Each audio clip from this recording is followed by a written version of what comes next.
Capítulo 1061. Sexta-feira. Na calada da noite, no quarto de Audrey. Depois de receber um sinal, a Golden Retriever, Suzy, abriu a porta e saiu sozinha, saindo para fora para evitar que alguém perturbasse Audrey. Audrey pegou a característica de Beyonder do Caminhante dos Sonhos, os ingredientes suplementares correspondentes e o aparelho usado para preparar a poção em um local escondido. A maioria dos ingredientes suplementares veio da Cidade de Prata, e eram coisas pelas quais ela não pagou, já que o jovem Sol não havia pensado em algo de que precisava. Ela preparou a poção habilmente e olhou para o líquido que estava pontilhado de pontos escuros de luz branco acinzentada. Ela deu um passo para trás, juntou as mãos e colocou-as na frente da boca enquanto recitava suavemente: "O louco que não pertence a esta época." Assim que sua oração terminou, inúmeras figuras de forma indescritível apareceram diante dela. Elas nadaram rapidamente e se misturaram como se estivessem no mar. Acima do mar havia 7 feixes puros de luz de cores diferentes que pareciam conter conhecimento infinito. Acima dessas 7 luzes brilhantes havia uma névoa branco-acinzentada sem fim. E acima havia um palácio imponente e magnífico.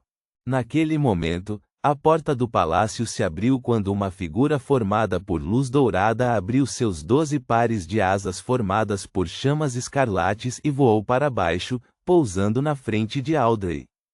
Os 12 pares de asas de fogo foram colocados empilhados enquanto envolviam a garota loira de olhos verdes em um abraço. Tal cena durou apenas 1 ou 2 segundos antes de desaparecer. Era como se ela estivesse tendo alucinações, mas Audrey sempre teve a sensação de estar imersa nesse tipo de sentimento sagrado e elevado. Ela se acalmou e agradeceu sinceramente ao Senhor Louco. Com o abraço do anjo, ela poderia manter a lucidez em seus sonhos e acordar sempre que precisasse. Não precisava se preocupar em ficar absorta em seus sonhos e ser incapaz de se libertar. Isso significava que já havia realizado o ritual correspondente para Caminhante dos Sonhos, e os efeitos seriam definitivamente melhores do que poderiam ser. Afinal, nem todo hipnotizador pode obter tal bênção de uma existência oculta e ser abraçado por um anjo especial como este. Audrey, tudo de bom. Audrey murmurou interiormente antes de parar de hesitar e pegar a garrafa de vidro, bebendo a poção dentro. A poção não era tão ruim quanto ela imaginava. Foi um pouco azedo, um pouco doce, um pouco amargo, um pouco surreal e um pouco estimulante. Era como um sonho selvagem em que ela pudesse se deixar levar. Antes que pudesse sentir os efeitos que a poção exercia em seu corpo, Audrey se assustou de repente antes de recuperar a consciência. Ela viu que a noite estava amanhecendo do lado de fora da janela, com o sol nascendo no horizonte, tingindo o céu de vermelho. Dentro do jardim, flores desabrochavam, as pontas das folhas de grama verde brilhavam com orvalho cristalino. Era como se Audrey tivesse se tornado a governante deste mundo. Sua consciência flutuou enquanto ela olhava para as várias cenas. Seu pai e sua mãe deram-se as mãos enquanto caminhavam pela trilha do jardim, absorvendo a fragrância enquanto se banhavam na luz da manhã. Depois de superar suas diferenças, seus 2 irmãos, Ribert e Alfred, montaram cavalos e trouxeram servos com eles. O riso os acompanhou enquanto entravam na floresta, competindo entre si por uma caçada mais bem-sucedida. Os embaixadores ou representantes especiais de vários países como Feisak, Intis e Feina Potter assinaram um acordo no Palácio Sodela de Loen, anunciando ao mundo que uma guerra não aconteceria, assim, dispersando todas as nuvens escuras do céu. A situação da poluição atmosférica melhorou. Cada fábrica da empresa passou na dupla revisão do Inspetor de Indústria e do Conselho Nacional de Poluição Atmosférica, e eles promoveram tais padrões para outros países. As horas máximas de trabalho e os ambientes de trabalho básicos para os trabalhadores foram garantidos, e o desenvolvimento de todas as indústrias foi melhorando. O número de vagabundos caiu para um nível inimaginável, e todos os tipos de medidas de proteção lideradas pelo reino cobriram todos. Havia cada vez mais trabalhadores que podiam comprar bicicletas. Nas ruas, as bicicletas agrupavam-se como um enorme exército, dirigindo-se em diferentes direções em meio a sons retumbantes. As crianças não precisavam trabalhar em fábricas desde tenra idade. Elas podiam rir e brincar, correndo para salas de aula com mesas e cadeiras. Lá dentro, abriram seus livros e começaram a ouvir com atenção. Se não quisessem estudar, era por escolha própria e não por falta de condições. As mulheres não eram mais discriminadas devido ao seu gênero. Até mesmo uma lavadeira poderia contar com os estudos para obter conhecimento e encontrar empregos melhores.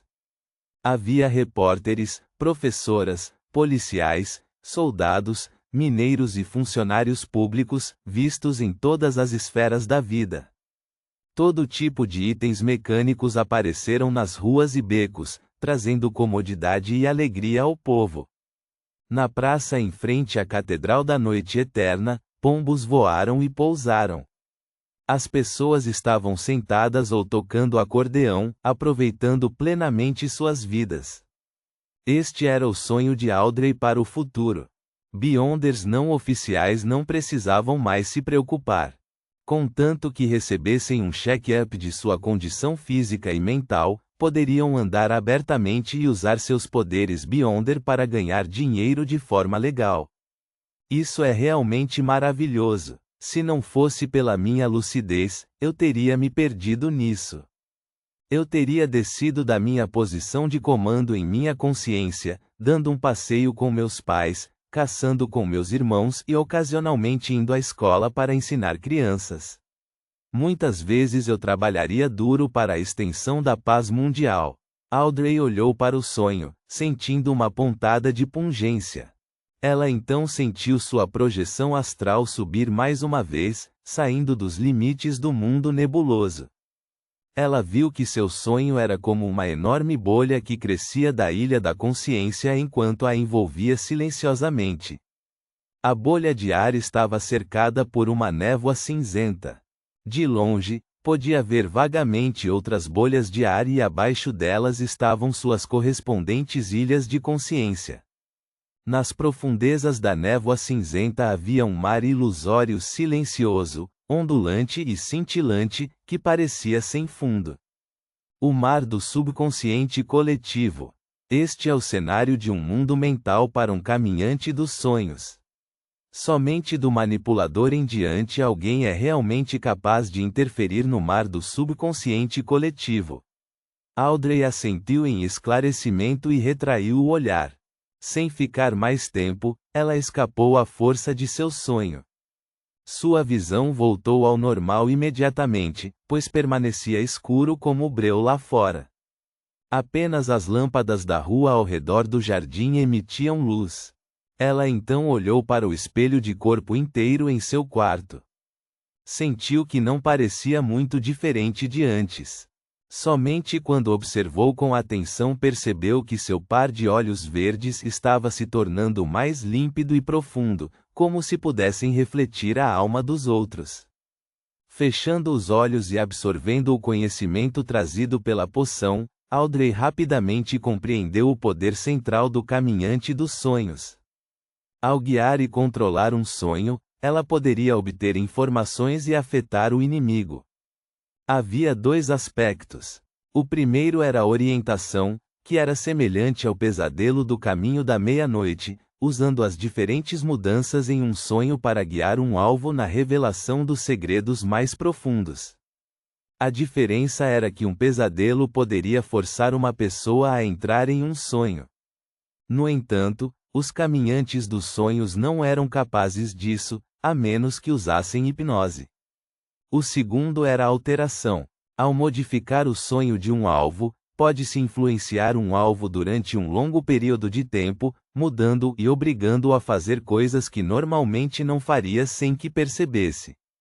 O princípio por trás de tal alteração usava um sonho como ponto incisivo e a projeção astral como ponto de alavanca, retardando a contaminação do corpo da alma do alvo antes de afetar o corpo do coração e da mente, plantando-o profundamente no subconsciente. Comparado ao uso direto da hipnose, um controle originado de sonhos era mais suave e furtivo, tornando-o difícil de ser notado e adequado para atingir alvos em um nível superior.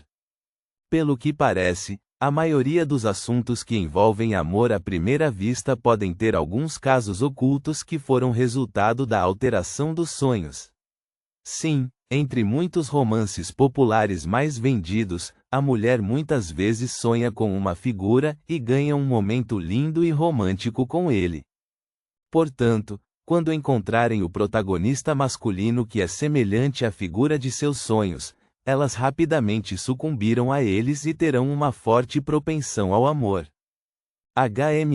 Audrey se lembrou dos romances que leu no passado e de repente achou engraçado. Para ela, seja orientação ou alteração, não eram um aprimoramento essencial em relação à hipnose. Em vez disso, havia outro poder Beyonder do qual ela gostou ainda mais, era a travessia dos sonhos. Isso fazia com que seu corpo se tornasse incorpóreo como se ela fosse um elfo.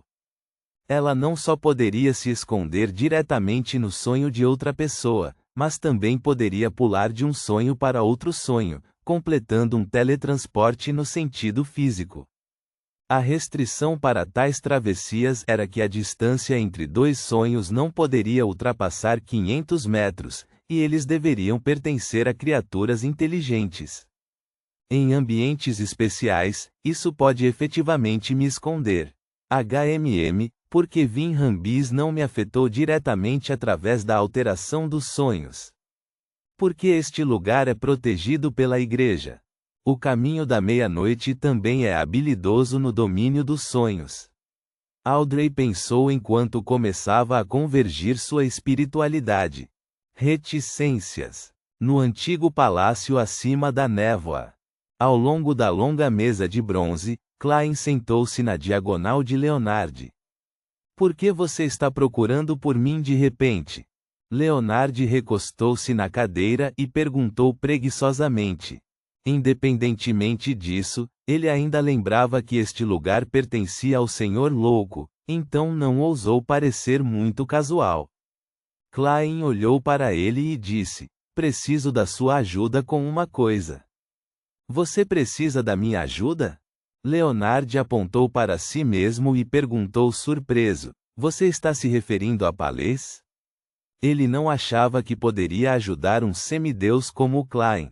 Você tem uma compreensão muito clara de si mesmo, Klein disse. No entanto, estou realmente procurando por você desta vez. Envolve principalmente alguns sonhos. Sonhos. Leonard chegou a uma conclusão ao dizer com uma pitada de perplexidade e riso: Klein, você parece ter mudado um pouco.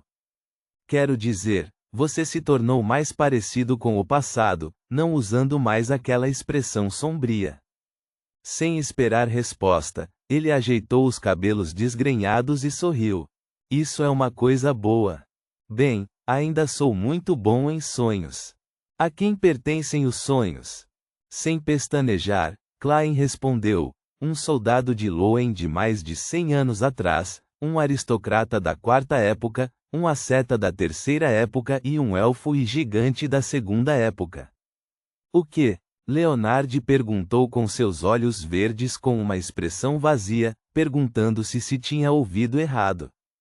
Ignorando os elfos e gigantes da segunda época, até mesmo os nobres da quarta época tinham que ser de caminhos Beyonder específicos e terem se tornado santos antes que pudessem sobreviver até hoje.